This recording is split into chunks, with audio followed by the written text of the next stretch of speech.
అందరూ కూడా ఆర్కాట్ సోదరుల గురించి విని ఉంటారు. రామస్వామి లక్ష్మణస్వామి అని కవల పిల్లలు, అన్నదమ్ములు. వాళ్ళకి చిన్నతనంలోనే తల్లిదండ్రులు గతించారు. ఆ తల్లిదండ్రులు మరణించి ఇద్దరు చిన్న పిల్లలు ఉండిపోతే మేనమామ పినతండ్రి కలిసి వాళ్ళని తీసుకెళ్ళి పెంచి పెద్ద చేశారు.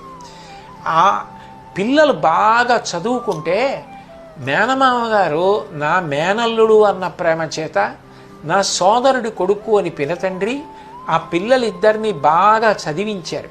చదివించిన కారణం చేత వాళ్ళిద్దరూ ఎంత గొప్పవాళ్ళు అయ్యారంటే అందులో లక్ష్మణస్వామి మొదలియారని ఆయన 1842 సంవత్సరం నుంచి 1869 సంవత్సరం వరకు, అంటే దగ్గరగా 27 సంవత్సరాలు మద్రాస్ యూనివర్సిటీకి వైస్ ఛాన్సలర్గా చేశారు.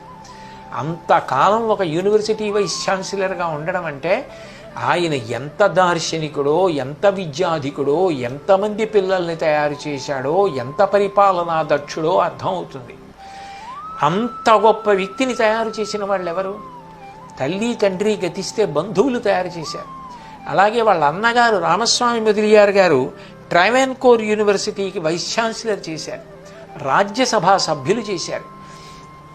భారత ప్రభుత్వం ఆయన సేవలు అనేక రంగాలలో వినియోగించుకుంది. ఆ ఇద్దరు సోదరులు అంత గొప్పగా వృద్ధిలోకి వచ్చారంటే ఎవరు కారణం? పినతండ్రి మేనమామ. ఎప్పుడూ కూడా బంధువుల్ని నిష్కారణంగా దూషించడం అలవాటు చేసుకోకూడదు. బంధువుల్ని దూషించడం అలవాటైన వాడికి ఇక ఆ తర్వాత స్నేహితుల్ని దూషించకుండా ఎందుకుంటాడు?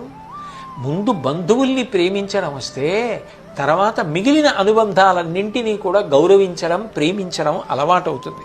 కాబట్టి దూరకు మీ బంధుజనుల దోషము సుమ్మి